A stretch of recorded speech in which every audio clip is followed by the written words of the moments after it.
എവിടെയും സോഷ്യലിസ്റ്റ് ഗവൺമെൻറ്റുകൾ കൂടുതൽ ബ്യൂറോക്രാറ്റിക് അഴിമതിയിലേക്കാണ് വഴിവെച്ചിട്ടുള്ളത്.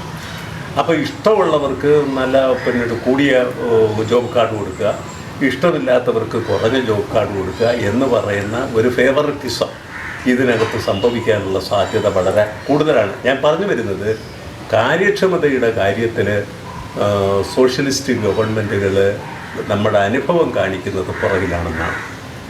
തുടക്കത്തിലുണ്ട്, പിന്നീട് അങ്ങോട്ട് കാണിക്കുന്നത് പുറകിലാണെന്നാണ്. ഈ കാര്യക്ഷമതയുടെ പ്രശ്നം ഇപ്പോഴും ഉണ്ട്, ഇന്നലെയും ഉണ്ടായിരുന്നു, എന്നും ഉണ്ടായിരുന്നു. പക്ഷേ ഈ സിസ്റ്റം വരുമ്പോൾ വളരെ വലിയൊരളവിൽ അഴിമതി തുടച്ചു നീക്കപ്പെടുക തന്നെ ചെയ്യും. കാരണം എന്ന് പറഞ്ഞാൽ ഒരുമാതിരിപ്പെട്ട ജീവിത സൗകര്യങ്ങൾ മുഴുവൻ കഠിന പ്രയത്നമില്ലാതെ, അതായത് ടെൻഷനില്ലാതെ, അതായത് ഇതിൻ്റെ ഒരു വാക്യം പറയുന്നത് ഇതാണ്: സംഘർഷരഹിതവും സമ്പൽ സമൃദ്ധവുമായിട്ടുള്ള ലോകം. അതാണ് ഇതുവഴി ലോകം. ഉട്ടോപ്യൻ ഐഡിയ എന്നൊന്നും പറഞ്ഞ് അതിനെ തള്ളിക്കളയണ്ട. നമുക്ക് ഈ അവിശ്വസനീയമായ കാര്യങ്ങൾ കേൾക്കുമ്പോൾ നമുക്കത് ഉട്ടോപ്യൻ എന്ന് പറഞ്ഞ് തള്ളിക്കളയാം. പക്ഷേ അങ്ങനെ മോഡേൺ ന്യായങ്ങൾ പറഞ്ഞ് തള്ളിക്കളയാവുന്ന തരത്തിൽ ഉള്ള നേട്ടങ്ങളല്ല ഈ CFS കൊണ്ടുവന്നാലുള്ള നേട്ടങ്ങൾ. നമ്മളത് പറയുമ്പോഴെന്താ പറ്റുന്നറിയാം. ഞാൻ പറഞ്ഞില്ലേ, ഞാൻ പറഞ്ഞതിന് ഇപ്പം ഇവർ സോഷ്യലിസ്റ്റ് ഒരു സംവിധാനം വന്നപ്പോൾ നമുക്ക് സോവിയറ്റ് യൂണിയനിലും മറ്റുമൊക്കെ കണ്ടത് ബ്യൂറോക്രാറ്റിക് കറപ്ഷൻസ് വല്ലാണ്ട് കൂടി. അത് ഫേവററ്റിസത്തിലേക്ക് വഴിവിട്ടു, വഴിമാറി. അങ്ങനെ വരുമ്പോഴത് പോലുള്ള സാഹചര്യങ്ങൾ ഇനി ഉരുത്തിരിയില്ലേ? ഈ ഇക്വാളിറ്റിക്ക് പകരം ഒരു ഇന്നിക്വാളിറ്റി സംഭവിക്കില്ലേ, ഒരു സോഷ്യൽ ഇന്നിക്വാളിറ്റി സംഭവിക്കില്ലേ എന്നാണ് പലരും ഉയർത്തിയിരിക്കുന്ന സംശയം. അതായത് ശരിക്കും അഴിമതി പണം കൊടുത്ത് നടക്കില്ല ഇവിടെ. അതേസമയം ഉൽപ്പന്നങ്ങൾ കൊടുത്ത് അഴിമതി ചെയ്യാം, അങ്ങനെയുള്ള സാധ്യത നിലനിൽക്കും. പക്ഷേ പ്രധാനമായിട്ട് അതെ, അതെല്ലാം തന്നെ രണ്ട് കാര്യങ്ങൾ ചൂണ്ടിക്കാണിച്ചാണ് ഞാൻ അതിനെ പ്രതിരോധിക്കുന്നത്. അതായത് ഇന്ത്യ ഒഴിച്ച് മിക്കവാറും എല്ലാ രാജ്യങ്ങളുടെയും GDP 2% താഴെയാണ്, ചിലതൊക്കെ നെഗറ്റീവുമുണ്ട്. അപ്പോൾ ഇവിടെ ഈ സിസ്റ്റം വന്നു കഴിഞ്ഞാൽ കാർഷികോൽപ്പന്നങ്ങൾ, പ്രധാനമായിട്ടും പറഞ്ഞത് കാർഷികോൽപ്പന്നങ്ങൾ ഏതാണ്ട് 5 ഇരട്ടി വരെ വർദ്ധിപ്പിക്കാം. അതിന് പണം വേണ്ട എന്നുള്ളതാണ്. അത് മാത്രമല്ല, ഈ വ്യാവസായിക ഉൽപ്പന്നങ്ങൾ അത് ചെയ്യാൻ തീർച്ചയായിട്ടും അസംസ്കൃത വസ്തുക്കൾ വേണ്ടിവരും. അതിന് ഒരു പരിധിയുണ്ട്. പക്ഷേ കാർഷികോൽപ്പന്നങ്ങളുടെ കാര്യം വരുമ്പോൾ അങ്ങനല്ല. നമുക്ക് ഇന്ത്യയിലുടനീളം ഓരോ ഇഞ്ചിലും നമുക്ക് കൃഷി വികസിപ്പിക്കാം. അതുപോലെ തന്നെ വീട്ടുപറമ്പിൽ, വീട്ടിൻ്റെ ടെറസിൽ ഏറ്റവും മുകളിൽ സോളാർ പാനലുകൾ വെച്ചിട്ട് ടെറസിൽ കൃഷി ചെയ്യാം. അത് കൂടാതെ വീടിനുള്ളിലും നമുക്ക് കൃഷി ചെയ്യാം. അത് മാത്രമല്ല, ഇങ്ങനെയൊക്കെ വരുമ്പോൾ ഈ കാർഷികോൽപ്പന്നങ്ങളുടെ കൈകാര്യം ചെയ്യൽ ഒരുപാട് വേണ്ടി വരുന്നു. അതുകൊണ്ട് തന്നെ തൊഴിൽ സാധ്യതകളും വർദ്ധിക്കുന്നു. അതായത് തൊഴിലില്ലായ്മ സമ്പൂർണ്ണമായിട്ടും നിൽക്കുമെന്ന് മാത്രമല്ല, തൊഴിലാളികളെ കിട്ടാത്ത രീതിയിൽ ഉണ്ടെങ്കിൽ അവർക്ക് ജോബ് കാർഡ് കൊടുക്കുക, എന്തെങ്കിലും ഒരു ജോബ്ലെസ് കാർഡോ അതിൻ്റെ കാരണങ്ങൾ അല്ല, ഇതിനകത്ത് ഒരു തൊഴിലില്ലായ്മ വരില്ല എന്നുള്ളതാണ് ഞാൻ പറഞ്ഞു വരുന്നത്. കാരണം എന്ന് പറഞ്ഞു കഴിഞ്ഞാൽ ഒരുപാട് തരത്തിലുള്ള തൊഴിലവസരങ്ങൾ ഇതിനകത്ത് സൃഷ്ടിക്കപ്പെടുന്നു. നമ്മൾ ഈ ഒരു ജനസംഖ്യാ സിദ്ധാന്തവുമായി ബന്ധപ്പെടുത്തി സംസാരിക്കുമ്പോഴേ നമ്മുടെ ഉള്ള വിഭവങ്ങളെല്ലാം ശരിയാവണ്ണം ഉപയോഗിച്ചാലും അതിനപ്പുറമുള്ള ജനസംഖ്യ നമുക്കുണ്ടോ എന്നുള്ളൊരു ചോദ്യമാണ്. അങ്ങനെയാണെങ്കിൽ അവിടെ തൊഴിലില്ലായ്മ കടന്നു വരും. അതില്ല എന്നുണ്ടെങ്കിൽ തൊഴിലില്ലായ്മ കടന്നു വരില്ല. റിസോഴ്സസ് എല്ലാം നന്നായിട്ട് വിനിയോഗിച്ച് കഴിഞ്ഞിട്ടും നമുക്ക് എല്ലാ ആളുകൾക്കും തൊഴിൽ കൊടുക്കാൻ പറ്റാത്തൊരവസ്ഥ ചിലപ്പോഴും ഇന്ത്യയെ പോലുള്ള രാജ്യത്ത് ഉണ്ടായിക്കൂടാന്നൊന്നുമില്ല. അത് തീർത്ത് പറയാൻ പറ്റില്ല നമുക്ക്. അതിന് കൂടുതൽ ആഴത്തിലുള്ള അന്വേഷണം ആവശ്യമാണ്. വ്യക്തികളുടെ അവരുടെ കടങ്ങൾ വർക്കിംഗ് ഡേയ്സായിട്ട് കൺവേർട്ട് ചെയ്ത് ഒരു കണ്ടീഷനിൽ 1 സെക്കൻഡ് കൊണ്ട് അവരുടെ കടം തീർക്കാം, ജനങ്ങളുടെ കടം തീർക്കാം. അതുപോലെ തന്നെ രാജ്യങ്ങളുടെ കടം, ഇപ്പോൾ ഇന്ത്യയുടെ കടം ഇന്നലെ നോക്കിയപ്പോൾ 284.23 ലക്ഷം കോടി രൂപയാണ് ഇന്ത്യയുടെ വിദേശ കടമായിട്ട് കൂടിയേക്കുന്നത്. അതായത് 84-51 വരെ ഡോളർ കയറി. അപ്പോൾ അതുമായിട്ട് ബന്ധപ്പെട്ട് കാൽക്കുലേറ്റ് ചെയ്തപ്പോൾ 284.23 ആയത് ഇന്നലത്തെ ഇന്ത്യയുടെ വിദേശ കടം. കഴിഞ്ഞ മാസം 283 ലക്ഷം കോടി രൂപയാണ്. അതായത് ഉൽപ്പന്നങ്ങൾ, അതായത് ഇതിന് തത്തുല്യമായ ഉൽപ്പന്നങ്ങൾ സമവായത്തിലൂടെ കണ്ടുപിടിച്ച്, അതായത് UN-ന്റെ മധ്യസ്ഥതയിൽ തന്നെ ഇത് അവർക്ക് സ്വീകാര്യമല്ലെങ്കിലും അല്ല, അതാ പറഞ്ഞത്, UN-ന്റെ മധ്യസ്ഥതയിൽ UN-ന്റെ മധ്യസ്ഥത സ്വീകരിക്കാത്ത എത്ര ഉണ്ട്. പക്ഷേ ഈ സിസ്റ്റം ലോകമെമ്പാടും പരീക്ഷിക്കേണ്ടെന്ന തരത്തിലേക്ക് ലോക രാജ്യങ്ങളുടെ സമ്പദ് വ്യവസ്ഥ സമ്പൂർണ്ണമായിട്ടും തകർന്നുകൊണ്ടിരിക്കുകയാണ്. അതായപ്പോൾ കഴിഞ്ഞ 2 വർഷത്തിനിടയ്ക്ക് സാമ്പത്തിക വിദഗ്ധരും ഒരു 3 ആഴ്ച മുമ്പ് ഇലോൺ മസ്കിനെ പോലുള്ള വ്യവസായ പ്രമുഖനും അഭിപ്രായപ്പെട്ടിരിക്കുന്ന ഇതാണ്, ഈ സിസ്റ്റം കൊളാപ്സ് ചെയ്യുമെന്ന്. അതേസമയം ഞാനിത് ഈ മോണിറ്ററി സിസ്റ്റം കൊളാപ്സ് ചെയ്യുമെന്ന് ഞാൻ സോഷ്യൽ മീഡിയയിൽ 16 വർഷം മുമ്പ് പറഞ്ഞതാണ്. അപ്പോൾ അതൊക്കെ ഇല്ല. പക്ഷേ ശ്രീലങ്കയിൽ കൊളാപ്സ് ചെയ്തു, വെനിസ്വേലയിൽ കൊളാപ്സ് ചെയ്തു, ഗ്രീസ്, അർജന്റീന, സിംബാബ്വെ, അതുപോലെ ടർക്കി, അതുപോലെ ഇറാൻ. അതെ, അല്ല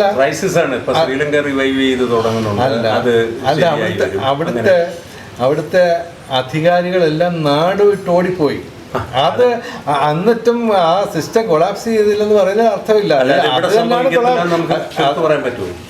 ഇവിടെ ഇപ്പം മെറ്റീരിയൽസും എല്ലാം ഞാൻ നേരത്തെ പറഞ്ഞതുപോലെ മെറ്റീരിയൽസ് എല്ലാം സർക്കാരിൻ്റെ കീഴിൽ വരുന്നു. സർക്കാർ ദുരുപയോഗം ചെയ്യുന്നു, അവർ സ്വജനപക്ഷപാതം കാണിക്കുന്നു. അപ്പോൾ സ്വാഭാവികമായിട്ടും അവിടെ അഴിമതിയുടെ ആരോപണം ഉണ്ടാകും, അവർക്ക് ഓടിപ്പോകേണ്ടി ഇവിടെയും വരും. സാഹചര്യങ്ങളൊക്കെ ഇവിടെയും വരും. അല്ല, ഇതിനകത്തൊരു പ്രത്യേകത ഉണ്ട്. സാധാരണ രീതിയിലുള്ള, അതായത് സോഷ്യലിസത്തിലും ക്യാപിറ്റലിസത്തിലും മോണിറ്ററി സിസ്റ്റം തകരുന്നതിൻ്റെ അത്രയും ഭീകരമായിട്ടുള്ള ഒരു അവസ്ഥ ഈ സിസ്റ്റത്തിൽ ഒരിക്കലും ഉണ്ടാവില്ല. കാരണം എന്ന് പറഞ്ഞാൽ ഇത് സോഷ്യലിസ്റ്റ് വ്യവസ്ഥയാണല്ലോ മുന്നോട്ട് വയ്ക്കുന്നത്. ആണെങ്കിലും സോഷ്യലിസത്തിൽ പണമുണ്ട്, ഇതിനകത്ത് പണമില്ല. അത് വളരെ ഡ്രാസ്റ്റിക് ആയിട്ടുള്ള ഒരു ഡിഫറൻസാണ്. ഈ ജോബ് കാർഡ് സംവിധാനത്തിനകത്ത് അല്ലെങ്കിൽ കറൻസി രഹിത സംവിധാനത്തിനകത്ത് എങ്ങനെയാണ് ഒരു രാജ്യത്തിൻ്റെ പരമാധികാരം സംരക്ഷിക്കുക? ലോകരാജ്യങ്ങളുടെ കടങ്ങൾ ഇങ്ങനെ പെരുകിക്കൊണ്ടിരിക്കുകയാണ്. അത് സോൾവ് ചെയ്യാൻ പ്രശസ്തരായിട്ടുള്ള നിരവധി സാമ്പത്തിക വിദഗ്ധരെ വെട്ടിത്തുറന്ന് പറഞ്ഞേക്കുന്ന ഇതാണ്, സാമ്പത്തിക വിദഗ്ധർക്ക് പോലും അറിയില്ല എങ്ങനെ ഇത് സോൾവ് ചെയ്യുമെന്ന്. ഇപ്പോൾ ഏറ്റവും ഉദാഹരണത്തിന് അമേരിക്കൻ ഗവൺമെൻറ്റിൻ്റെ ചിലവ്, ഒരു വർഷത്തെ ചിലവ് $7 ട്രില്യൺ, അതായത് 7 ലക്ഷം കോടി ഡോളർ. വരുമാനം എന്ന് പറയുന്നത് $4 ലക്ഷം കോടി. അപ്പോൾ ഓരോ വർഷവും $3 ട്രില്യൺ വെച്ച് അമേരിക്കയുടെ കടം കൂടിക്കൊണ്ടിരിക്കുകയാണ്. അപ്പോൾ ഇതിൻ്റെ പരിഹാരം എന്ന് പറയുന്നതാണ് GDP വർദ്ധിപ്പിക്കുക, കടം പരമാവധി കുറയ്ക്കുക. അങ്ങനെ രണ്ടും ഏകദേശം തുല്യമായിട്ട്, ഏറ്റവും കുറഞ്ഞത് ഒരു 100% തട്ടി ഈ ഡെപ്റ്റ് ടു GDP റേഷ്യോ നിർത്തുക. അപ്പോൾ അത് സാധിക്കണമെങ്കിൽ GDP വർദ്ധിപ്പിക്കണം. GDP വർദ്ധിപ്പിക്കാൻ പണം വേണം, ഉൽപ്പാദനം കൂട്ടുക എന്നുള്ളതിന് പണം വേണം. അപ്പോൾ ഈ പണമാണ് എല്ലാത്തിനും തടസ്സമായിട്ട് നിൽക്കുന്നത്. അല്ല, അങ്ങനെയല്ല ഞാൻ ചോദിക്കുന്നത്. ഇപ്പം ഇന്ത്യ നമ്മളിത് ഈ കറൻസി രഹിത സംവിധാനത്തിലേക്ക് പോയി എന്ന് കരുതുക. അപ്പം നമ്മൾ മെറ്റീരിയലായിട്ടുള്ള സാധനങ്ങളെല്ലാം ഉപയോഗിച്ചിട്ട് ഉൽപ്പാദനം നടത്തുന്നു. അപ്പോൾ ഒരു റിയൽ എക്കോണമിയാണ് നമുക്ക് ഉണ്ടാകുന്നത്. ഒരു മോണിറ്ററി എക്കോണമി എന്ന് പറയുന്നത് ഇല്ലാണ്ടായി. പക്ഷേ ലോകത്തിൻ്റെ ഇതര ഭാഗങ്ങളിലും ഒരു മോണിറ്ററി എക്കോണമിയാണ് നിലനിൽക്കുന്നത്. അപ്പം നമ്മളുടെ ഉദാഹരണത്തിന് 1991 നമുക്കൊരു ബാലൻസ് ഓഫ് പേയ്മെൻറ്റ്സ് ക്രൈസിസ് ഉണ്ടായി. അപ്പോഴും നമുക്ക് പിന്നീട് ഈ പണം നമ്മൾ വായ്പ എടുത്തിട്ട് IMF നിന്ന് വായ്പ എടുത്തിട്ടാണ് ഈ ക്രൈസിസ് ഓവർകം ചെയ്തത്. ഒന്ന്. രണ്ടാമത് നമ്മൾ ഡീവാലുവേഷന് പോയി. ഡീവാലുവേഷന് പോയത് നമ്മുടെ രൂപ ഉണ്ടായത് കൊണ്ടിട്ടാണ് ഡീവാലുവേഷന് പോകാൻ പറ്റിയത്. അതുകൊണ്ട് നമുക്ക് ആ പ്രതിസന്ധിയെ തരണം ചെയ്യാൻ കഴിയും. അപ്പം നമ്മുടെ പരമാധികാരത്തെ സംരക്ഷിക്കാൻ നമ്മുടെ രൂപ കൊണ്ട് കഴിയും. രൂപയ്ക്കൊരു നേട്ടമുള്ളത്, ഭാഗികമായിട്ടെങ്കിലും അതിൻ്റെ വാല്യൂ നമ്മൾ കവർ ചെയ്യുന്നുണ്ട്. സ്വർണം വഴിയോ മറ്റത് വഴിയോ കവർ ചെയ്യുന്നുണ്ട്.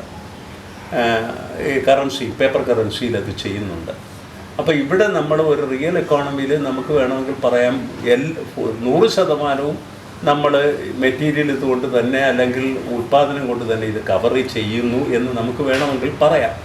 പക്ഷേ അന്താരാഷ്ട്ര ഇടപാടുകളും അന്താരാഷ്ട്ര ബാധ്യതകളും തീർക്കാനായിട്ട് നമുക്കപ്പോൾ ഈ മെറ്റീരിയൽ അംഗീകൃതമായിട്ട് വരത്തില്ല, അംഗീകാരം ലഭിക്കത്തില്ല അന്താരാഷ്ട്ര ലോകത്ത്.